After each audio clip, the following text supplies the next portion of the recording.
बिस्मिल्लाहिर्रहमानिर्रहीम, अस्सलामुअलैकुम and a very good morning. Good morning public में आपको खुश आमदीद कहेंगे। मैं हूँ अर्मिला हसन। उम्मीद करते हैं आप बिल्कुल ठीक ठाक होंगे। मिड ऑफ द वीक है जनाब, वेंसडे ही है ना? हाँ, मैंने कहा ये ना मैं कुछ प्रोसेस स्लो कर रही हूँ। आज वेंसडे है। आप वेंसडे के बाद आपको होता है थर्सडे आता है, फ्राइडे आता है, फिर वीकेंड आता है, यानी मिड ऑफ द वीक होता है। तो इसमें आपकी एनर्जीज आहिस्ता आहिस्ता जो कि ऊंचाई से नीचे आ रही होती हैं, क्योंकि आपका एनर्जी लेवल्स कम हो रहे होते हैं। इस गर्मी में तो और भी एनर्जी बिल्कुल ड्रेन हो चुकी है। पता नहीं क्यों इतनी गर्मी है, क्या हो रहा है। 45, 46 टेम्परेचर, फील्स लाइक 49, इस तरह के फ़ोन आपको अपडेट्स कर रहा होता है। अनएबल टू अंडरस्टैंड कि क्यों हो रहा है ये सब, लेकिन obviously it's a natural phenomena. और ऐसे में जो रही सही कसर है वो लोड शेडिंग पूरी कर रहा है। बाकी जो कसर है वो आपके मुल्की हालात व वाक़यात होते हैं। जब आप टीवी ऑन करते हैं, अखबार देखते हैं, डिजिटल या सोशल मीडिया देखते हैं, तो बहुत सारे ऐसे हालात व वाक़यात हैं जो आपको थोड़ा थोड़ा डिसअपॉइंट कर देते हैं।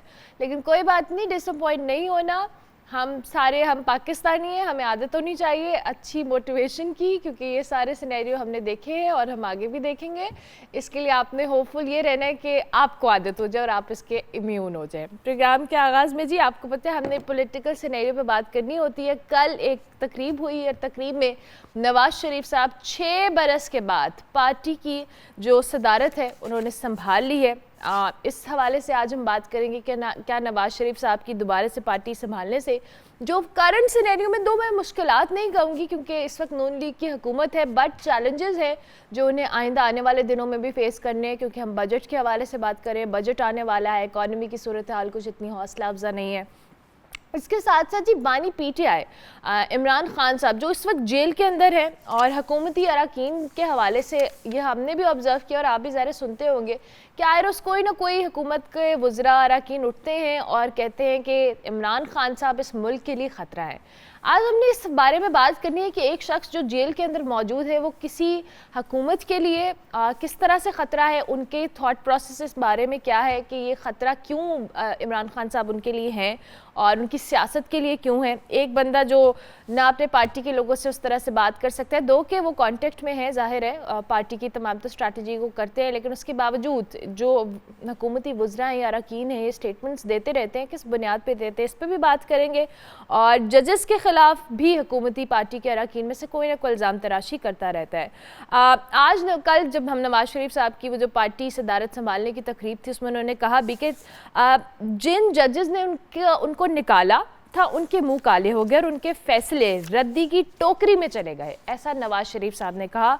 और इस पे भी ज़रा हम बात कर लेते हैं। हमारे साथ हमारे जो सीनियर एंकर पर्सन है, तज्ज़ियाकार है, सैयद अली हैदर मौजूद है। Thank you very much Ali Haider, बहुत शुक्रिया कि आपने हमें ज्वाइन किया अर्ली इन द मॉर्निंग। सबसे पहले तो आज हम ये बात कर रहे थे नवाज शरीफ साहब के हवाले से कि कल उन्होंने पार्टी की सदारत संभाली है 6 साल के बाद। क्या समझते हैं नून लीग की जो हुकूमत है, ज़ाहिर है उनको भी चैलेंजेस हैं इस करंट सिनेरियो के अंदर, क्या चैलेंजेस उनके लिए थोड़ा आसान होंगे? सियासत में क्या तब्दीली आएगी? मुश्किलात ख़त्म होगी या इजाफा होगा?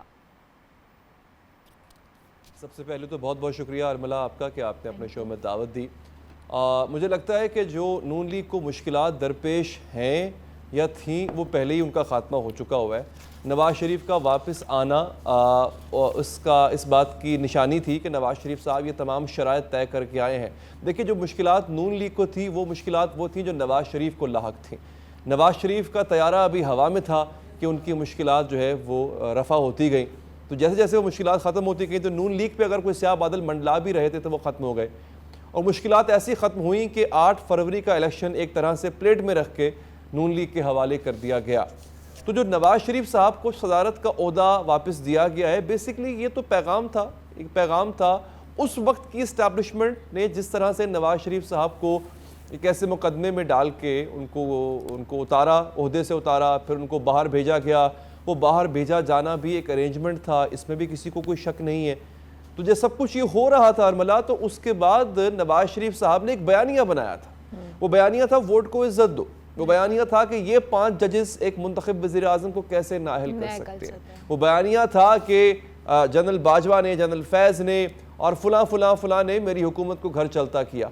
आज की उनकी या कल की तकरीर उनकी अगर आप देखें उठा के, तो उसमें उन्होंने साकिब निसार का नाम लिया। इसके अलावा उन्होंने माजी की कोई ऐसी तलखियात को दोबारा याद नहीं किया। वो ये जरूर बताते हैं कि 2018 में कैसे हुकूमत किसी और के हवाले की गई, उनसे हुकूमत छीनी गई, लेकिन वो ये नहीं बताएंगे कि 2022 अप्रैल में क्या हुआ और अब जो हुकूमत मिली है वो कैसे मिली है।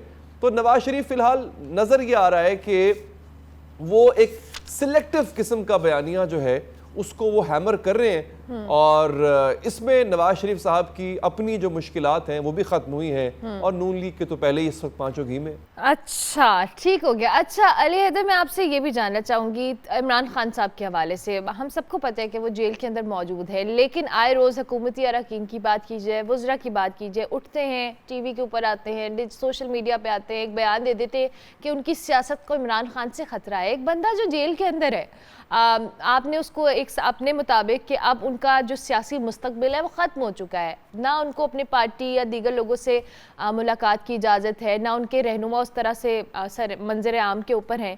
तो एक शख्स इस तरह की सूरत हाल के अंदर जो अभी घिरा हुआ है, वो अपने सियासी हरीफों के लिए कैसे एक थ्रेट हो सकता है?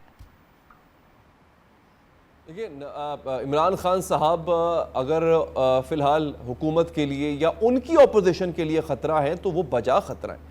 देखिए, इमरान खान खुद ख़तरा नहीं है। इमरान खान खुद जो है वो गालिबन ऐसा नहीं होगा कि वो लठ लेके निकलेंगे और वो सबकी दौड़ लगवा देंगे। इमरान खान का बयानिया ख़तरा है और सिचुएशन ये है कि इमरान खान ने जेल में होते हुए या इससे पहले भी जब वो जेल से बाहर थे, आपको याद होगा एक वक्त ऐसा आया था कि इमरान खान सिर्फ वीडियो बयानात की हद तक रह गए थे, सोशल मीडिया की बयानात की हद तक रह गए थे। टीवी पे इमरान खान पे पाबंदी लग गई थी, उनकी तकारीर, उनके जलसे नहीं दिखाए जाते थे, जलसे करने पे पाबंदी थी, रैलियां निकालने पे पाबंदी थी। इन्होंने एक नया ट्रेंड दिया, टिकटॉक जलसा, यूट्यूब जलसा। तो इमरान खान ने वो बयानिया सेट कर दिया है जो रेजोनेट होता है और उससे ऑपोजिशन को खतरा मिलता है। आप देखिए कि 8 फरवरी का जो इलेक्शन है उसमें सबसे जो बड़ी जमात है जिसने सबसे ज्यादा वोट हासिल किए वो पीटीआई। इमरान खान जेल में है, आधी से ज्यादा क़यादत पाबंद सलासल है, निशान ले लिया गया है।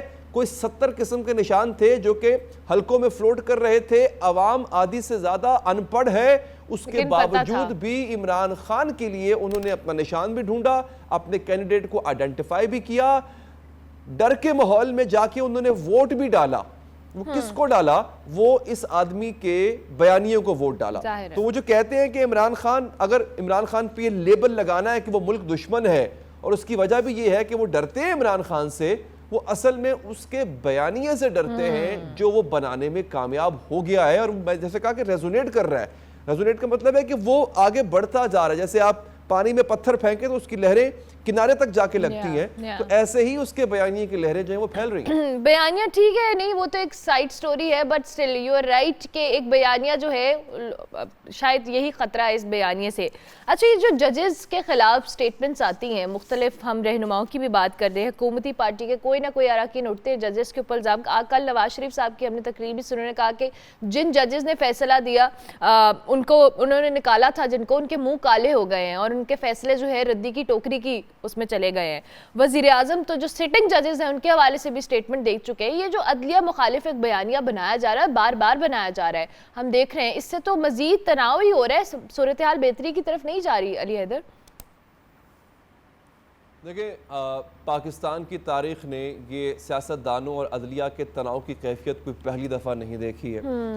और फिर अरमला, आप ये भी देखिए कि नवाज शरीफ ने अदलिया के साथ इस तरह की कैफियत भी कोई पहली बार नहीं देखी है। हमने 90 के अवाखिर में भी देखा था, इसी तरह से सुप्रीम कोर्ट के साथ एक बहुत बड़ा तसादुम मोल लिया नवाज शरीफ साहब ने। सुप्रीम कोर्ट और हाई कोर्ट्स के दरमियान एक रिफ्ट डाली, उनमें एक तनाव पैदा करने में कामयाब हो गए। आखिरी रिजल्ट हमने क्या देखा? सुप्रीम कोर्ट पे हमला हुआ। नवाज शरीफ साहब क्या सुप्रीम कोर्ट के साथ वो रैट एंड माउस का भी एक ताल्लुक रहता है, बहुत करीब हो जाते हैं, इतने करीब कि उनको जस्टिस कयूम जैसे जज भी मिल जाते हैं, और इतनी दूरी भी हो जाती है कि जस्टिस साकिब निसार जैसे जज भी, उनसे भी उनका पाला पड़ जाता है। हाँ, मैं ये नहीं कहूँगा कि सरासर गलत है नवाज शरीफ। नवाज शरीफ को कई दफ़ा अगर डसा गया है तो वो उसके पीछे कहीं ना कहीं अदलिया का कंधा इस्तेमाल किया गया है, बल्कि कई दफ़ा अदलिया का कंधा इस्तेमाल किया गया है। तो नवाज शरीफ साहब अगर शिकायत कर रहे हैं उनकी उस शिकायत को मैं 100% रद्द नहीं कर सकता, लेकिन मौजूदा हालात में जो नवाज शरीफ साहब उनकी जमात कर रही है वो नज़र आ रहा है कि जिस तरह से वो कॉम्प्रोमाइज्ड तरीके से इक़्तिदार में आए हैं, जिस तरह से उन्होंने कॉम्प्रोमाइज़ करके पाकिस्तान वापसी की शर्त कबूल की, कॉम्प्रोमाइज़ करके अपनी बेटी को उन्होंने वज़ीर आला बनाया है, तो उस कॉम्प्रोमाइज़ की एक कीमत है ना।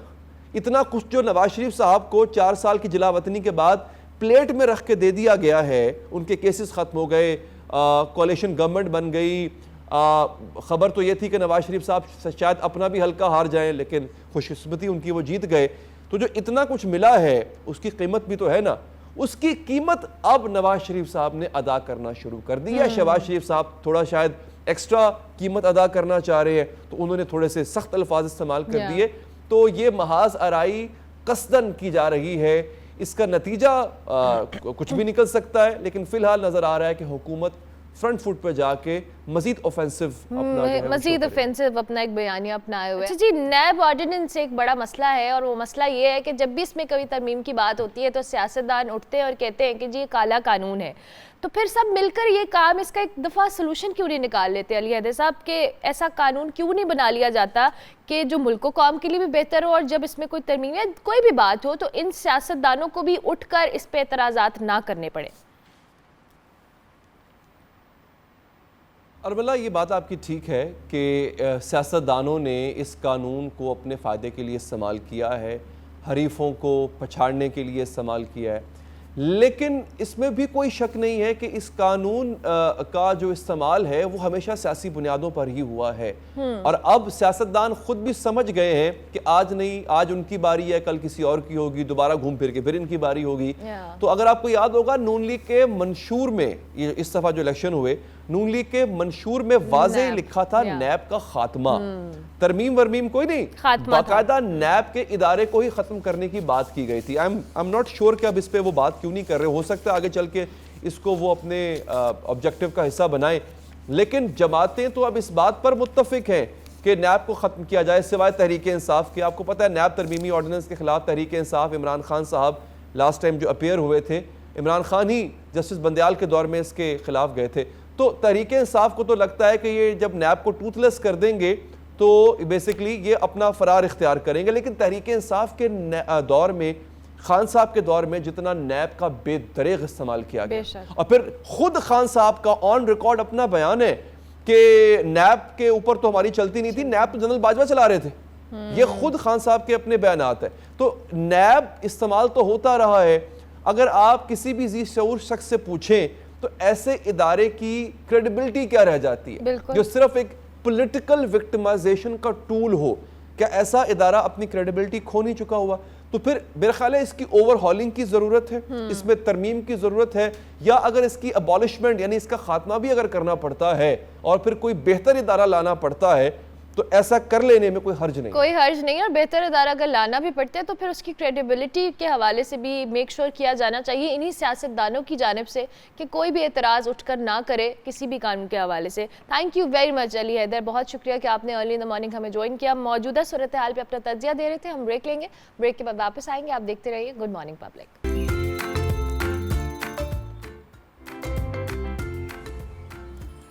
Welcome back to good morning public. अब बात करेंगे कुछ हेल्थ एंड फिटनेस के हवाले से। और आपको पता है कि आजकल जो हमारी ज़िंदगी में हमारी रूटीन होती है, हमारा लाइफस्टाइल होता है, उससे बहुत सारे मसाइल बढ़ रहे हैं। और ऐसे में बहुत पहले हम लेटर एज में जाके सुनते थे कि लोगों को कमर दर्द की शिकायत है या उन्हें कोई प्रॉब्लम आ रहा है, बैक पेन हो रही है, बट अब यंगस्टर्स को भी इस तरह के मसाइल रहना शुरू हो गए। उसका एक बहुत मेजर रीज़न लाइफस्टाइल भी है, चूँकि फ़िज़िकल एक्टिविटी उस तरह से हम नहीं करते हैं।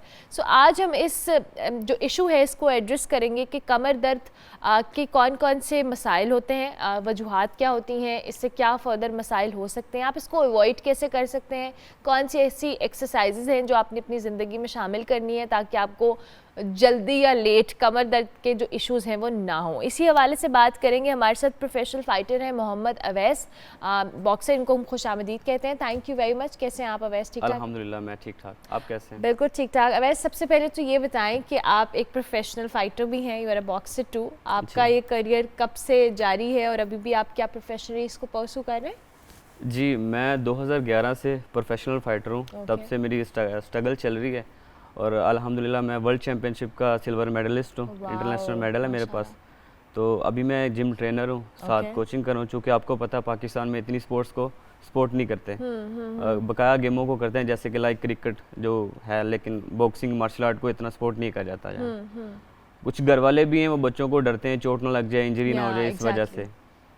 तो इसी तरह लाइफ अब चल रही है, आप अभी भी जिम स्ट्रगल है। को प्रॉपरली आप इंस्ट्रक्टर हैं, जिम इंस्ट्रक्टर हैं और आप एक्सरसाइज वगैरह लोगों को गाइड करते हैं। आज हम जी, जिस बिल्कुल। टॉपिक के हवाले से बात कर रहे हैं वैस, आप मैंने जैसे इंट्रो में भी कहा कि पहले हम सोचते थे कि बड़ी एज में जाके लोगों को बैक के इश्यूज होते हैं, बैक पेन होती है, बट आप यंग एज में भी लोगों को इस तरह के मसाइल रहना शुरू हो गए हैं।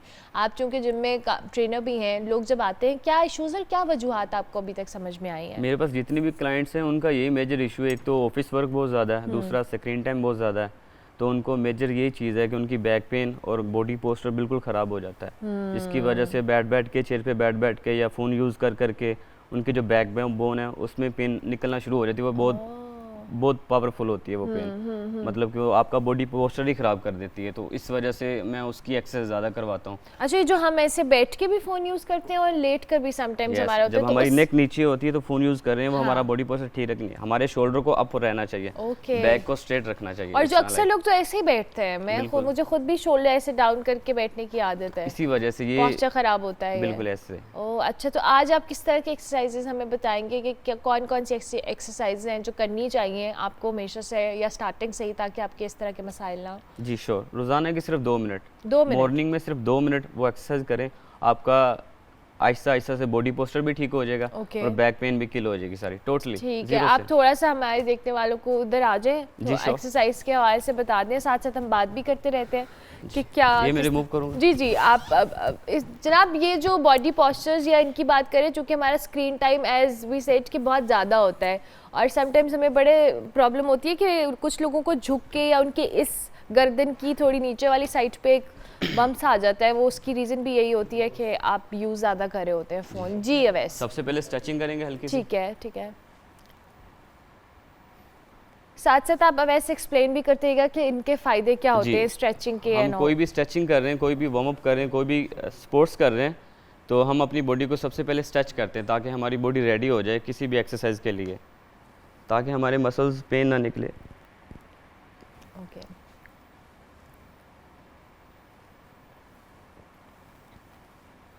फुल बॉडी वार्म अप कितना ज़रूरी होता है अवैस? बहुत ज़्यादा ज़रूरी होता है। ये वो टाइम है जो हम अपनी सेल्फ पे यूज़ करते हैं, हम खुद पे इन्वेस्ट करते हैं, ये वो टाइम होता है फिटनेस।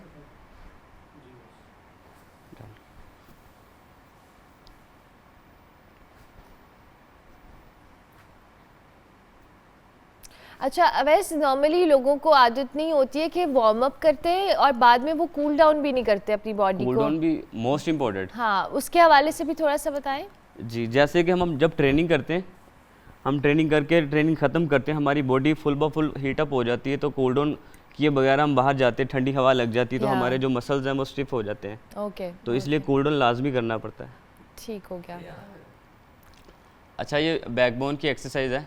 ठीक है। हम अपने नीज़ को अपने बैली की तरफ लेके जाएंगे और स्ट्रेच करेंगे, सिर्फ 10 सेकंड होल्ड करेंगे। ओके। अच्छा वैसे बहुत सारे लोगों को थोड़ा इशू होता है फ्लेक्सिबिलिटी का, तो वो जी। जितना कर सकते हैं स्ट्रेच ये भी साथ साथ बताते स्ट्रेचिंग रहे। कर करके फ्लेक्सिबिलिटी ऑटोमेटिकली आ जाती है।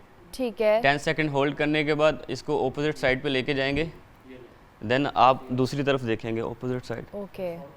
10 second hold,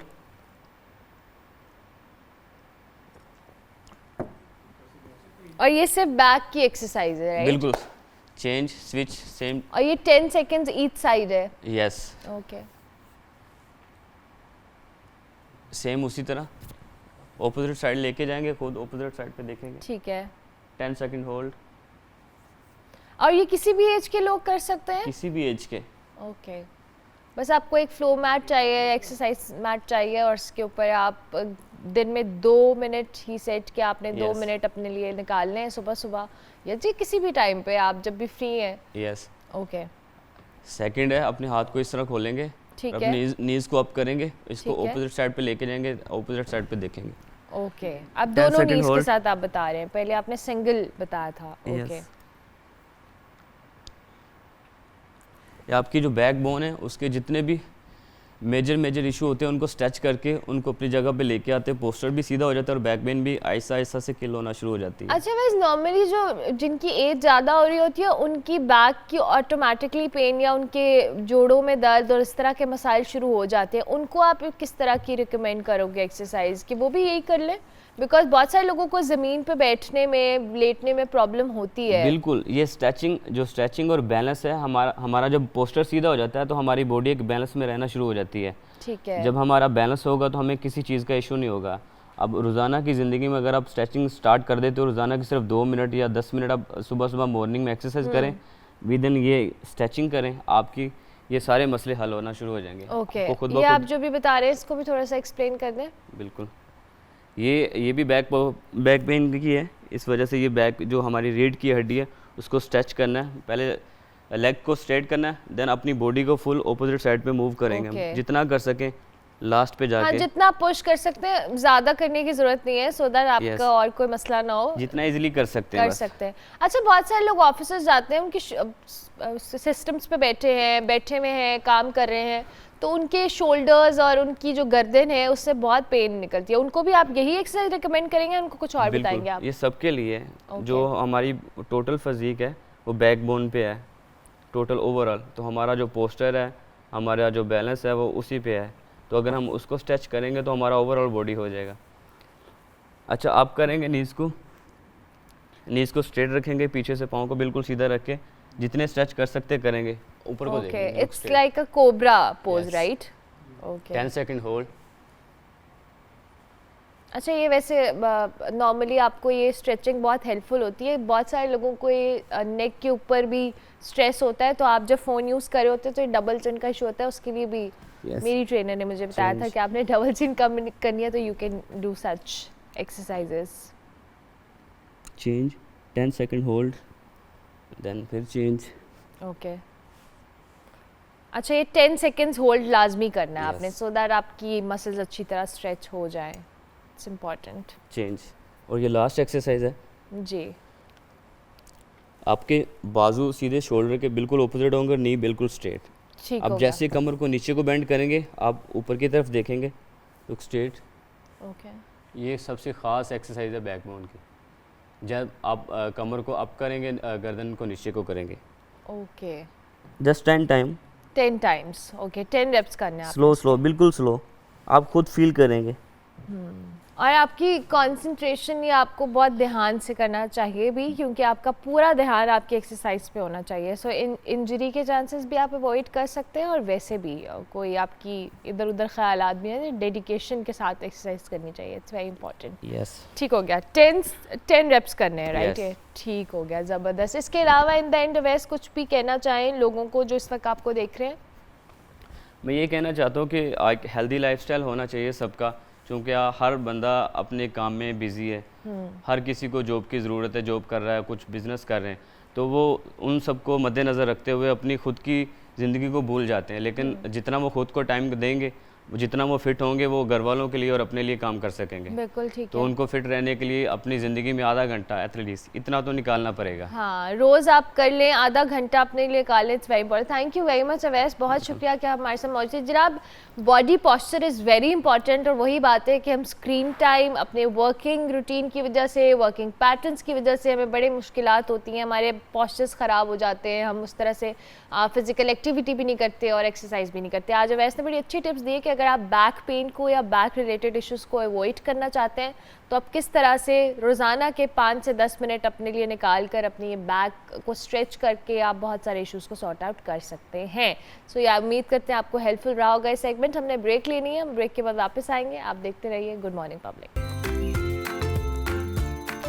welcome back to good morning public. अब आपको दिखाएंगे मेरा सबसे फेवरेट सेगमेंट इस शो का, द लेजेंड्स ऑफ लाहौर। और आज आपकी मुलाकात हम एक और लेजेंड से करवाने लगे। इनफैक्ट मैं भी पहली बार मुलाकात करने वाली हूँ, तो देखते हैं आज का सेगमेंट लेजेंड्स ऑफ लाहौर। अस्सलाम वालेकुम व्यूअर्स, आप देख रहे हैं लेजेंड्स ऑफ लाहौर।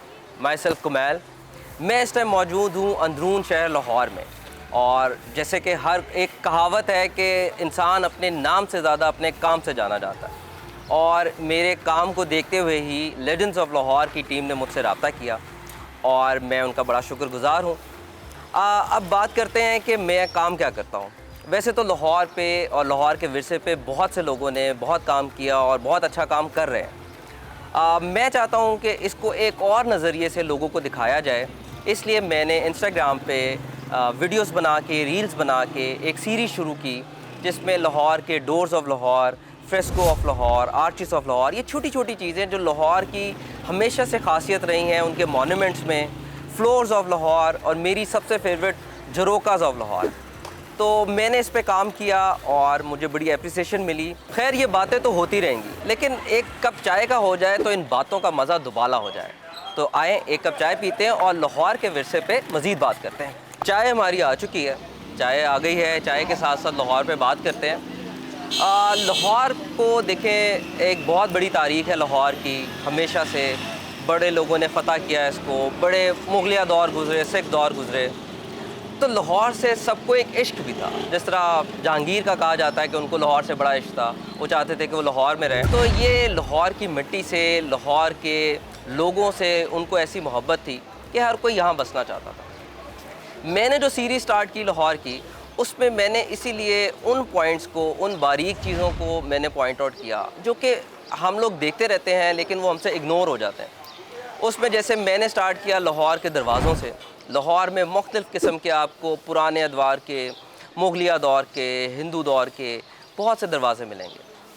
फिर मैंने लाहौर की आर्चिस पे बहुत काम किया। मैंने देखा कि लाहौर में जगह जगह जितने मॉन्यूमेंट्स हैं उसमें बहुत डिफरेंट किस्म की आर्चिस हैं। कोई शाहजहानी आर्च कहलाती है, कोई अटदड़ा कहलाती है, बहुत सी ऐसी आर्चेज़ हैं। इसी के साथ साथ फिर फ्रेस्को वर्क ऐसा है कि लाहौर फ्रेस्को का हब कहलाता था। जितने भी मुगलिया दौर में जो मॉन्यूमेंट्स बने हैं, जो मकबरे बने हैं या मसाजिद बनी हैं, उसमें जितने आर्टिस्ट होते थे वो लाहौर से लेके जाए जाते थे। इवन ताज महल को बनाने वाले भी उस्ताद अहमद लाहौरी साहब थे, जिनका ताल्लुक़ लाहौर से था। अब अगर आप लाहौर में हैं तो लाहौर में मुख्तलिफ़ किस्म की गलियां हैं जिनको देखना चाहिए, और वॉल्ड सिटी की तरफ से उनको बड़ा डेकोरेट भी कर दिया गया है, जिसमें गली सुरजन सिंह है, सबील वाली गली है, आपके दिल्ली दरवाज़े में भाटी गेट को अब वो कर रहे हैं। तो ये सारी गलियां वो हैं जिनमें आपको अभी भी पुराने मकानात, पुराने झरोके नज़र आते हैं। ये गुजरी हुई तारीख को याद। अभी हाल ही में एक वेब सीरीज़ आई जिसका नाम था हीरा मंडी, जिसको इंडियन फिल्म मेकर्स ने बनाया, और मैंने भी वो फिल्म देखी, वो सीरीज़ देखी, और उसके बाद मैंने सोचा कि क्यों ना रियल जो हीरा मंडी है वो लोगों को दिखाई जाए, क्योंकि उस सीरीज़ में तो बहुत ग्लैमर करके, बड़ा उसको ज़्यादा करके दिखाया है, बड़ी ज्वेलरी, बड़े बड़े सेट। तो मैं एक दिन संडे को इसी तरह सुबह सुबह हीरा मंडी गया और मैंने वहाँ पे देखा, तो वहाँ पे जो मूवी में दिखाया गया था उस जैसे तो कुछ भी नहीं था, और कहते हैं कि शायद कभी भी नहीं था।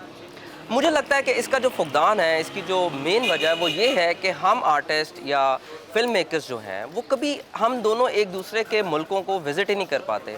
ना वो हमारे मुल्क आ पाते हैं, वो आते यहाँ आके देखते, रिसर्च करते। मंटो साहब को पढ़ना चाहिए। अभी हम देख रहे हैं कि बहुत से नए लड़के लड़कियाँ, ट्रेंड चल गया है कि हीरा मंडी जाके दिखा रहे हैं। फूड स्ट्रीट को भी हीरा मंडी कहा जा रहा है क्योंकि एक ट्रेंडिंग है, लेकिन कोई भी मंटो साहब को नहीं पढ़ना चाह रहा। कोई भी वो जो उन्होंने असल वजह बताई थी कि हीरा मंडी में क्या था, कौन कौन लोग आते थे, किस तरह के सफ़ेद कॉलर लोग आते थे, उसके बारे में कोई मेंशन नहीं करता। तो मुझे लगता है कि हम लोगों को एक ट्रेंड को फॉलो करने के बजाय अपनी हिस्ट्री को भी पढ़ना चाहिए, ताकि हमें पता लगे कि हम लोग कितने रिच हैं इन सब चीज़ों में, और कितना बड़ा एक फुकदान है कि हमारे फिल्म मेकर्स, हमारी गवर्नमेंट इस पे काम नहीं कर पाती, और पड़ोसी मुल्क के लोग इस पे इतनी बड़ी बड़ी, इतनी ग्लैमरस मूवीज़ और फिल्में और सीरीज़ बना। और एक इतनी आयरॉनिक बात है कि मैं जब हीरा मंडी गया तो मैंने वहाँ पे एक लोकल के साथ फिर के मैंने ढूंढा कि मुझे किसी बोर्ड पे, किसी मकान पे, किसी बैनर पे, कहीं पे, एड्रेस पे कहीं हीरा मंडी का लफ्ज़ नज़र आ जाए। लेकिन ये चीज़ इतनी टैबू है, इतना हर कोई इससे भागता है कि कहीं पे भी वो आपको वो लफ्ज़ नहीं नज़र आएगा। मैंने पूरा विज़िट किया, तो मसला ये है कि हम लोग ख़ुद अपनी इस हिस्ट्री को ओन नहीं करते। ऑल्दो वहाँ पे तो अब ऐसा कुछ नहीं है जो पहले होता था, लेकिन फिर भी वो मकानात हैं, अब वो चीज़ें कमर्शियल एरिया में तब्दील होती जा रही हैं। वहाँ पे प्लाजे बनते जा रहे हैं, वहाँ पे जूतियों की फैक्ट्रियाँ बनती जा रही हैं। लेकिन पड़ोसी मुल्क जब उस पर इतनी बड़ी बड़ी मूवीज़ बना सकते हैं तो हम उनको क्या महफूज नहीं रख सकते? तो मुझे लगता है कि गवर्नमेंट को इस पर भी काम करना चाहिए। आखिर में मैं एक पैगाम देना चाहूँगा अपने गवर्नमेंट इंस्टीट्यूशंस को, अपने इदारों को, कि मेरा इस सीरीज़ का जो वाहिद मकसद था वो जितने भी यंग स्टूडेंट्स हैं या आने वाले लोग हैं उनके लिए एक रहनुमाई है, ताकि जैसे बहुत से लोग थीसिस करते हैं, कोई वज़ीर ख़ान पे थीसिस करता है, कोई फ़कीर खाना म्यूज़ियम पे थीसिस करता है, मैं चाहता हूँ कि वो इन छोटी छोटी चीज़ों पे भी अपना काम करें और गवर्नमेंट ऑर्गेनाइजेशंस जितनी भी हैं मैं उन चाहता हूँ कि वो हमारे साथ कोलैब करें ताकि हम इस तरह की और भी चीज़ें लाहौर को दिखा सकें। मेरा आगे भी बहुत प्लान है कि लाहौर की और बारीक चीज़ों को दिखाऊं। मैं लेजेंड्स ऑफ लाहौर का शुक्रिया अदा करना चाहूँगा कि वो हम जैसे क्रिएटर्स को मौका देते हैं कि हम आएँ और आगे अपना काम दिखा सकें। माई सेल्फ कुमैल की तरफ से आप सबको खुदा हाफ़िज़।